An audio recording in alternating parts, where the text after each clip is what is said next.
Hello guys, welcome to IPL picture. நீங்க நம்ம எதை பத்தி பார்க்கணும்னு வச்சுங்க, நடந்து முடிஞ்ச எல்எஸ்ஜி அண்ட் கேகேஆர் மேட்சோட ரிவ்யூ தான் பார்க்க போறோம். எல்எஸ்ஜி டாஸ் வின் பண்ணி பவுலிங் சூஸ் பண்றாங்க. எல்லா டீமுமே என்னடா பவுலிங் சூஸ் பண்ணாதான் வின் ஆகும் போல அப்படின்ற மைண்ட் செட்ல இருக்காங்க போல. அதே மாதிரி இவங்களும் டாஸ் வின் பண்ணி பவுலிங் சூஸ் பண்றாங்க. கேகேஆரோட ஓப்பனர்ஸா நம்மளுடைய ரகானியா அண்ட் ஃபின்னாலன் இறங்கினோடனே சும்மா பிச்சு உதறாப்புல அடி என்ன அடிச்சு பார்த்தா தலைவன் 9 ரன்லயே விக்கெட் ஆயிட்டு போயிட்டாப்புல. ரகானியாவும் கடைசி வரையும் நின்று ஆடுறாரு. அவரும் நல்ல ஒரு பேட்டிங் கொடுத்துருக்காரு. 41 ரன் அடிச்சு தலைவனும் விக்கெட் ஆயிட்டாரு. அடுத்து வந்து ரகுவன்சி தலைவன் எல்லா மேட்ச்லயும் ஒரு பெஸ்ட் இம்பாக்ட் கிரியேட் பண்றான்.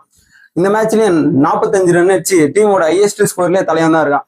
அடுத்து வந்து கிரீனும் பவுலும் இவங்க 2 பேருமே கடைசி மேட்ச்ல எதுவும் அடிக்கல இல்லாம இவங்களுக்கான சரியா வாய்ப்பு அமையல போல. கிரீன் கூட அதிகமா வாய்ப்பு இருந்தது, பட் பவுலுக்கு வந்து அவ்வளவு வாய்ப்பு கிடைக்கல போல. பவுல் வந்து வெஸ்ட் இண்டியன்ஸோடைய கேப்டன், பட் வெஸ்ட் இண்டீஸ்ல எல்லா பிளேயருமே பெஸ்டா தான் விளையாடுவாங்க. பவுலுக்கு அன்பார்ச்சுனேட்லா வாய்ப்பு கிடைக்காதால அவர் அடிக்காம இருந்திருக்காரு போல. பட் இந்த மேட்ச் வாய்ப்பு கிடைச்சு அடி ரன் அடிச்சு 39 ரன் அடிச்சு குத்துருக்கா போல.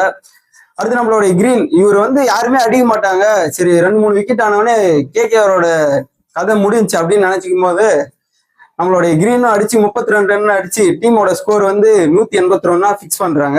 டீமோட ஸ்கோர் 181 ஃபிக்ஸ் பண்ணி நெக்ஸ்ட் பேட்டிங் வந்து எல்எஸ்ஜியோட ஓப்பனர்ஸா மார்ஷ் அண்ட் மார்க்கம் வராங்க. இவங்க 2 பேருமே களத்துல ஒரு பயங்கரமான இம்பாக்ட் ஏற்படுத்த போறாங்கன்னு நினைச்சுன்னு இருக்கும்போது இந்த வைபவ் குடுக்க வந்தா என்னடா பண்ணுங்கன்ற மாதிரி வைபவ் கிட்ட வசமா மாட்டினாங்க மார்ஷ் அண்ட் மார்க்கம். மார்ச் 12 ரன் அடிச்சு விக்கெட் ஆக மார்க்கம் 22 ரன்னோட 2 பேரையும் காலி பண்ணாரு நம்மளுடைய வைபவ்.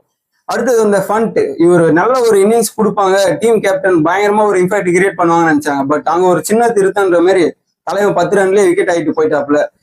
அடுத்து அந்த பதோனி அண்ட் சௌத்ரி, இவங்க 2 பேருமே மேட்ச்ல ஒரு பெஸ்டா விளையாடி இந்த மேட்ச் வின் பண்ணதுக்கு இவங்க 2 பேர் தான் மெயின் காரணம். ஏன்னா ஓப்பனர்ஸ் அண்ட் ஒரு 3 விக்கெட் போயிடுச்சு.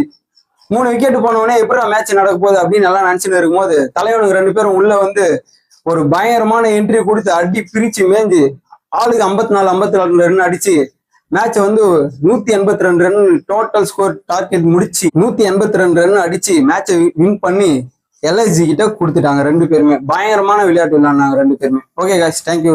பிடிச்சிருந்தா சேனலை சப்ஸ்கிரைப் பண்ணுங்க.